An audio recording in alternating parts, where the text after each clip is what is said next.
our compass, my children. Sadly, I have had to stop looking at manga the last few years because that idiot in the hat channel might get taken down. But that doesn't mean we can't still visit Japan. And why not alongside our old friend, the Crow? It's an old story at this point for us. Happy lovers together thinking of a beautiful future with each other. In this case, American man Jamie Osterberg and Japanese woman Haruko. They're building a life together here. Jamie is overseas thanks to a scholarship. Hell, even Haruko's father, Tatsumi, is supportive of their relationship, especially as Jamie has taken great pains to assimilate into Japanese society and learning parts of their culture and history. Which admittedly, with him carrying around and practicing with a katana, kinda gives off weeaboo vibes, but the intentions are good at least.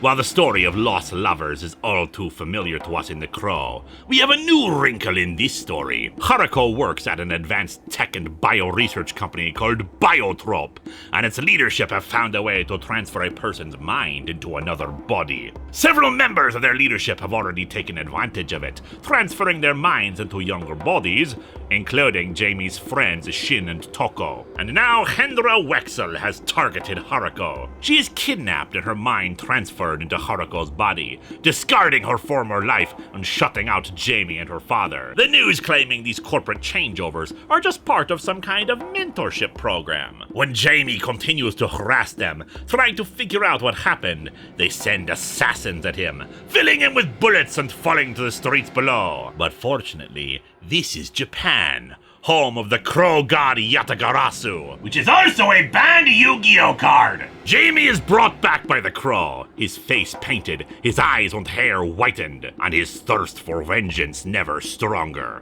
He hunts down his killers and investigates to find out what happened to his fiancée. Hendra herself confused why this attacker cannot seem to be seen on their cameras, save for his ghostly outline on the facial markings of the Crow. While she flees from an attacking Jamie to an island, Jamie knows to use the Crow to his advantage to gather knowledge and intelligence. He knows something else is up and informs Tatsumi of it, that Haruko's spirit is not still on Earth, that something took her spirit while he was becoming what he is now. Fortunately, he has help on the other side. The souls of Shin and Toko are stuck on Earth too. It seems the transferring of a mind will push out the soul of the victim, and the only way to move on is for their bodies to be killed. Jamie is more than happy to oblige, extracting information from the man in Toko's body before running him through with his sword. With his spirit freed, Toko makes a promise to find out what happened to Haruko. While Jamie tracks down Hendra to an island, Tatsumi does some investigating of his own,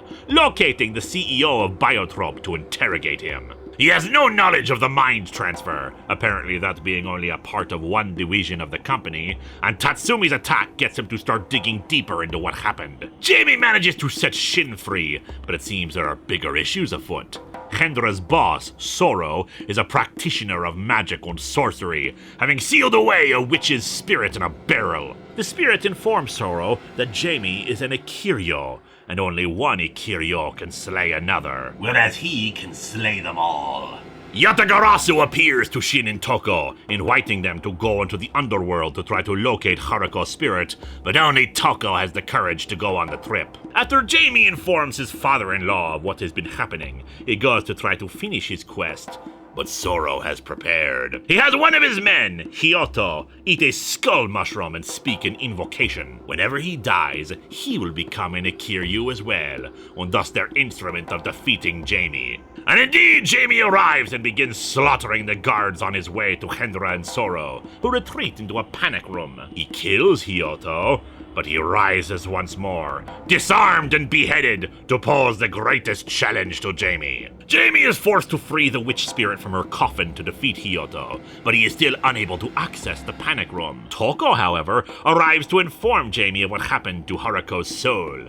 It had been traded by Soro to a demon lord to gain power, and now only Jamie has the strength left to get her back, Toko having been drained from the effort. Jamie descends into the underworld, past various spirits and monsters, until guided to the demon lord by Yatagarasu himself, plus some help from the witch spirit, who is happy to repay her debt for being freed. The demon lord refuses to surrender her soul, that he shall digest it, but Jamie tricks it, encouraging the demon to consume him as well. and he accepts. But Jamie was part of no deal, and he came with a sword, so he takes Haruko's spirit and slices his way out. Not killing the Demon Lord, but allowing an opening through sorrow that gets him into the panic room. And during all of this, the CEO has decided to cut ties with the division responsible for this all, not wanting his company associated with such evil. Ah yes, because that is why we read The Crow. Heroic corporate CEOs! In any case, Hendra is killed and her soul sent down to the Demon Lord, and Haruko's soul freed. And now it is time for her to aid Jamie in finding his way out to the true home of all souls. Their love is a compass, and it shall guide them. A little more cyberpunk than gothpunk that we've come to see from The Crow, my children. But it is not an unwelcome development.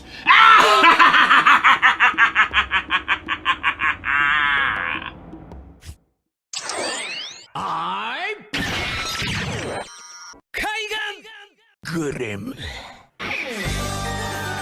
Fighting hand.